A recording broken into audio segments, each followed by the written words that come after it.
New developments tonight in a shooting in Fergus Falls, Minnesota. 3 people are now facing charges after the incident that sent 2 people to the hospital. 35-year-old Derek Koch, 20-year-old Shaylee McCullough, and 20-year-old Haley Johnson are all being held on charges that include conspiracy to commit second-degree murder and first-degree assault. They're all being held in the Otter Tail County Jail. The arrests follow a shooting in the apartment of a downtown area of Fergus Falls early Tuesday morning. Investigators found evidence of the shooting and later found someone with a gunshot wound at the local hospital. That victim was transferred to a Fargo hospital where authorities don't believe his injuries are life-threatening. Another man was later found with a gunshot wound walking south of town. He was considered to be a person of interest in this case and was taken to the hospital for treatment. One man is in jail following an armed standoff with Fargo police and a SWAT team. 23-year-old Amar Kovacevic was arrested after investigators say they found a loaded handgun in a home he was holed up in. The incident started around 8:45 this morning when Kovacevic allegedly pulled a gun on someone inside a home on the 2900 block of North Broadway.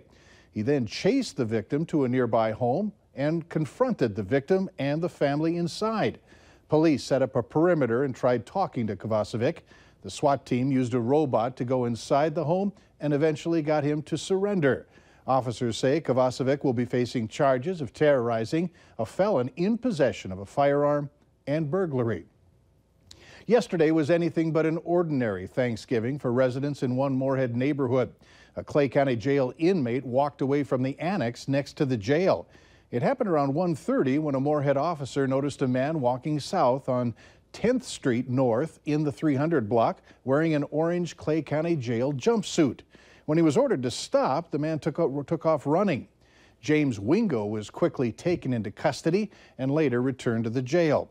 Authorities say situations like this don't happen often.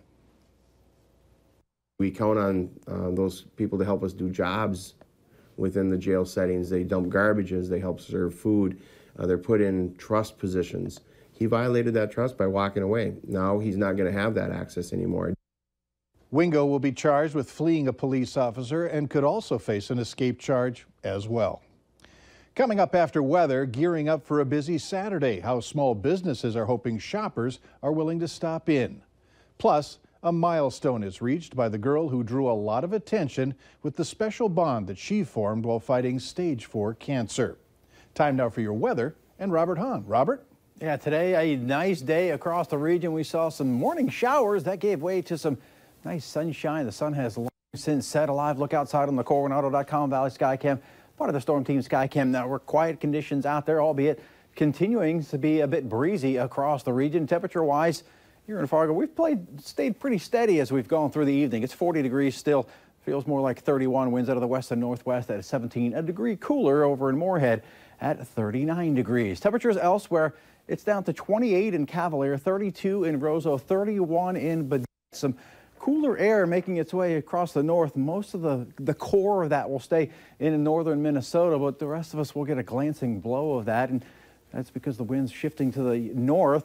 They'll eventually subside later on tonight, raining light out of the north into tomorrow morning, and then shift around south as we head into tomorrow afternoon. Wind chills as cold as 18 in Hallock, also 18 in Badette, 24 in Bemidji, 26 in Detroit Lakes. Cloud cover as that cold air continues to sag off towards the south. We've got some low cloudiness with it. Some mid and high level clouds also streaming on through. They're not going to stick around very long. Underneath what clouds we do have, no precipitation out there, but can't rule out a few flurries up in northern portions of the valley under that colder air for the next few hours.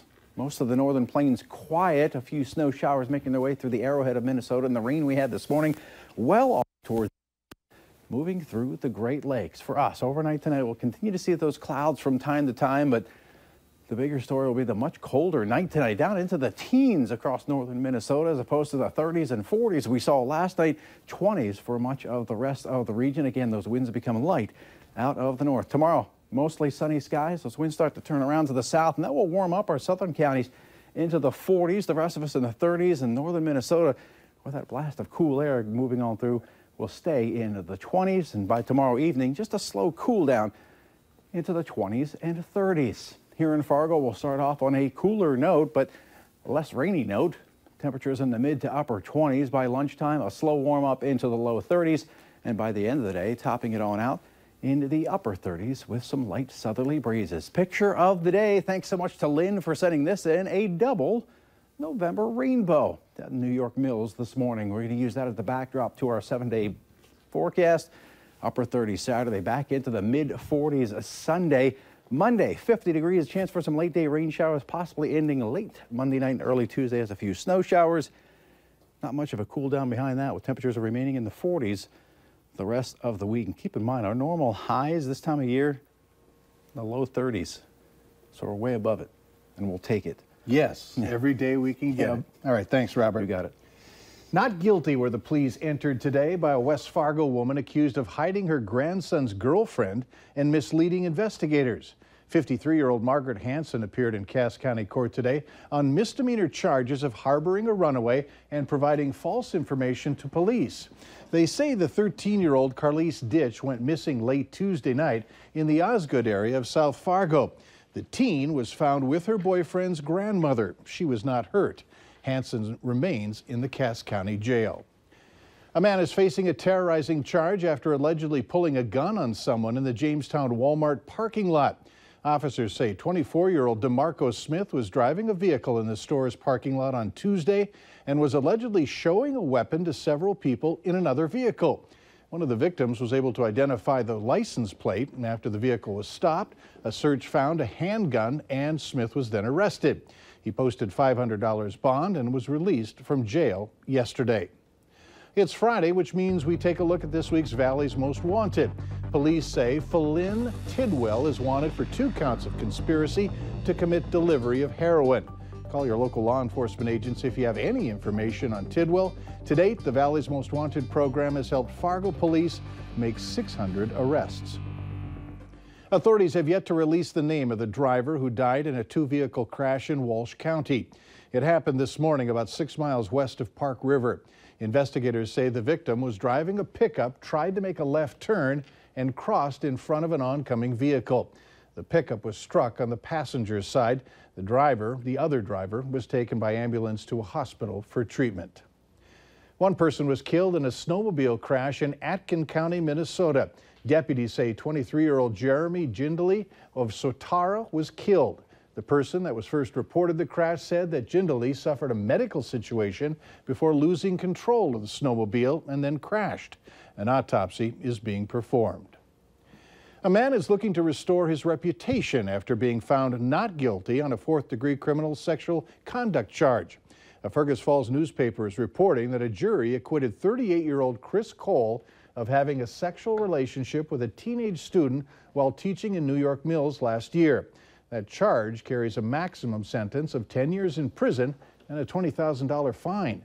Cole's attorney says his client is an innocent man who is wrongfully accused. Today, the big box stores had the spotlight, and tomorrow, another group of retailers hope they'll shine.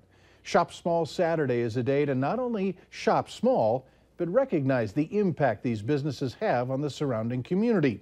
Valley News Team's Molly Casey has her story. Thanks for stopping in. Black Friday may be for big box store shopping, but small local businesses have their day too, Small Business Saturday. I would say Small Business Saturday is very similar to Black Friday for big box stores for us, where it's when you finally get out of the red for the year. Ashley Morgan is the owner of Unglued in downtown Fargo and says Small Business Saturday has a year-long impact. We see our sales go way up. It's our busiest day of the year, and it really helps us survive and be sustainable the rest of the year. And she doesn't just mean her store. She means the 300 local artists represented in her store and businesses throughout Fargo, too, like Lot 2029. It's going to be one of our most important days, especially of the whole year. Danon Bronkin is the assistant manager of Lot 2029 and says small business shops like those in downtown Fargo support each other, especially on days like Small Business Saturday. We're trying to help each other out, and we all shop at each other's boutiques too. Both Bronkin and Morgan say their shops will see anywhere between 5 and 10 times the sale revenues on Saturday. But the profits don't just benefit the shops, they benefit the community too. We are putting more of our money back in the community. We're putting our sales tax back in the community. Wherever you shop on Small Business Saturday, know you're supporting your community. From Fargo, Molly Casey, Valley News Live. Many local shops did have Black Friday sales going on today, but most will be running promotions tomorrow and through the weekend as part of Shop Small Saturday. Stick around.